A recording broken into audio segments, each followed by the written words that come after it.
Greetings, welcome to our webinar series on Facebook Live, The Wisdom of Yogananda. Each week, Friday at 4:30 India time, we will be coming here and sharing these beautiful sacred teachings of the great yoga master, Paramhansa Yogananda.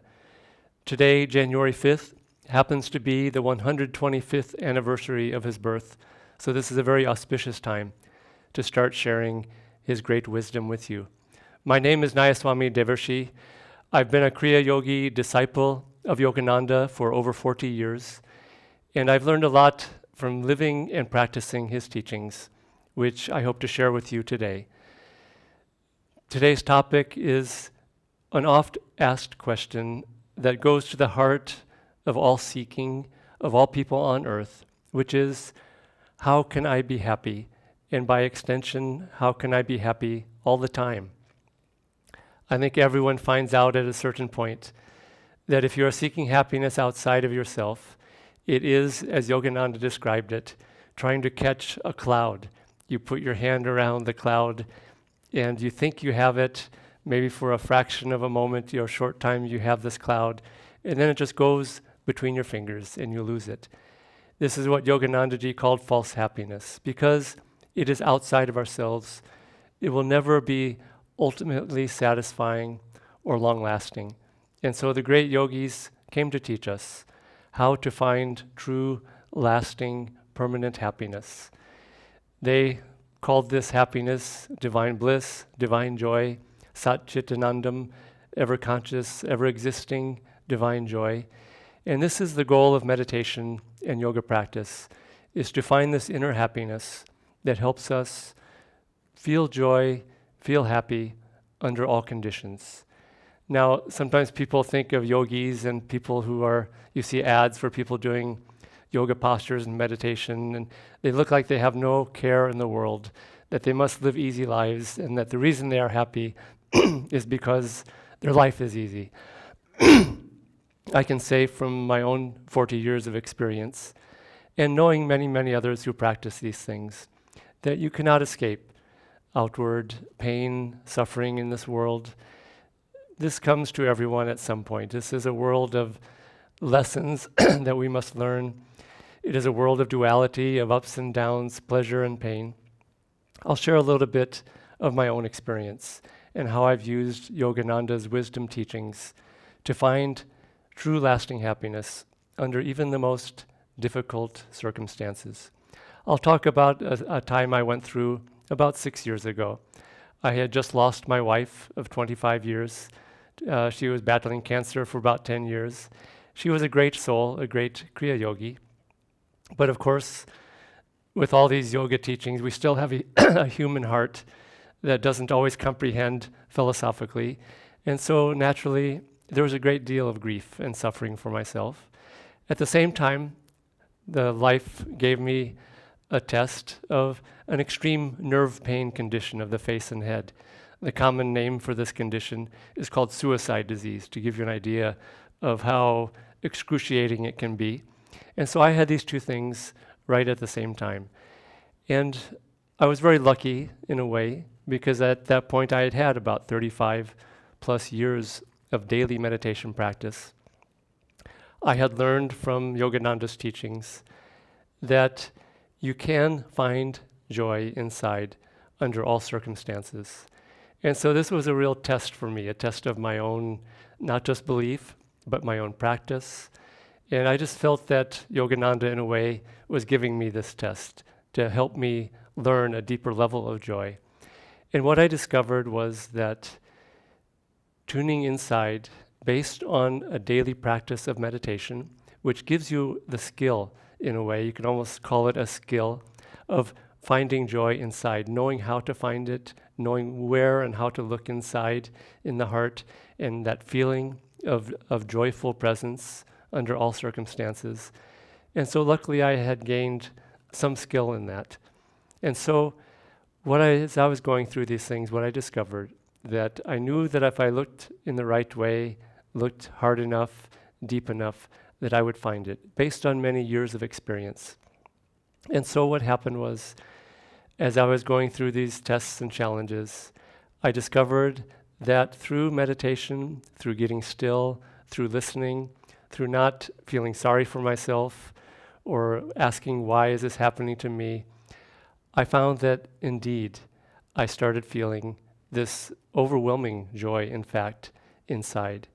And it didn't make my grief or pain or suffering disappear. What it did do is that this inner joy that I felt became so strong and so overwhelmingly strong that all the pain and suffering I was feeling receded into the background and almost added an interesting color to this joy that came to the foreground. And so the practice of meditation doesn't make our problems disappear, our griefs and our pains and our sufferings. What it does do, it gives us a sense of this inner joy that we can find at any time. And again, it takes practice. It's sort of a learned skill, but anyone can learn it because it is true to our own human nature. It is true for everyone. And so daily meditation gives us that. And you will find that if you practice daily meditation, which I would just urge those of you who don't have a daily meditation practice, start now. You can learn from Ananda Sangha, which I am a part of. We are sharing these weekly webinars. But any true and good meditation practice. One of the most recent and now widely publicized studies on meditation, they found that only 8 weeks of daily meditation, 12 minutes a day, very simple, 8 weeks, 12 minutes a day, made measurable changes in people's brains when they did scans. It put more blood and energy and growth in the prefrontal lobes, where qualities like happiness, compassion, kindness are situated. But it also, they tested people's awareness and perception, and they found that those increased just from 8 weeks, 12 minutes a day. And so if you aren't meditating, learn a practice, do that little amount. Do 8 weeks, 12 minutes a day, see how you change. So if you're practicing meditation for a long time already, start to ask yourself every time you meditate, where is that joy inside? Can I feel it? Can I see it? Try to find it. If you look for it in the right way, you will find that this joyful feeling starts to awaken and even be fed by you looking for it in the deep stillness of meditation. Now, this was one trick that I learned that really helped me. And again, I would urge you to start practicing these things. But there was a second one that was very helpful for myself in finding this happiness under all circumstances. Yogananda ji said that to find happiness, you must seek to share that happiness with others. And he said that your happiness is in the happiness of others. And so I learned during this time when I was going through these tests that rather than staying home and trying to figure out how I could get out of it and, woe is me and feeling sorry for myself, I continued serving and sharing with others these beautiful teachings of Yogananda. And I found that in that sharing and in that giving, what happened was that my sense of self expanded, and I was no longer caught up in my own problems. They almost dissolved in the happiness of others and in sharing these beautiful teachings. And all these things might sound heroic and selfless, but in a way, I think I was being very selfish spiritually in a way, because I knew that by doing these things, I would feel this inner joy. And so the way to finding happiness all the time is these two simple things, and find a way to practice them. Meditation, or more meditation if you're already practicing, and finding a way to share what you have with others. If you have a wealth of resources, material, find a way of helping others. If you have a wealth of love and kindness, share that with others, and you'll find that your happiness grows and these positive qualities continue to grow and grow. So this is the basis and the foundation of answering many of these compelling questions that you are asking on Facebook. We will be here every week, same time, Friday, 4:30, Facebook Live. And you will see many, many different Ananda Sangha teachers here sharing these teachings. You will see yoga teachers, you will see parents of children, people who are in business, doctors, people like yourself, sharing how to apply these things and answer these very compelling, challenging questions, how to apply the answers in real life by real people.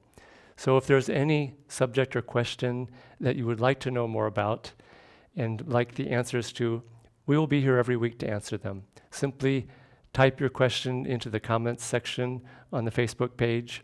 We'll try to dedicate future of these webinars, these Facebook Live classes, to answering those questions. You can also register to receive updates and notifications about these future classes every Friday. Simply go to register at join.anandaindia.org/wisdom. Join, Join, .anandaindia, ANANDIA.org/wisdom. And we really look forward to seeing you over the coming weeks, months, and years, sharing these really beautiful and life-changing wisdom teachings of Yogananda. Joy to you, friends, and I hope to see you again.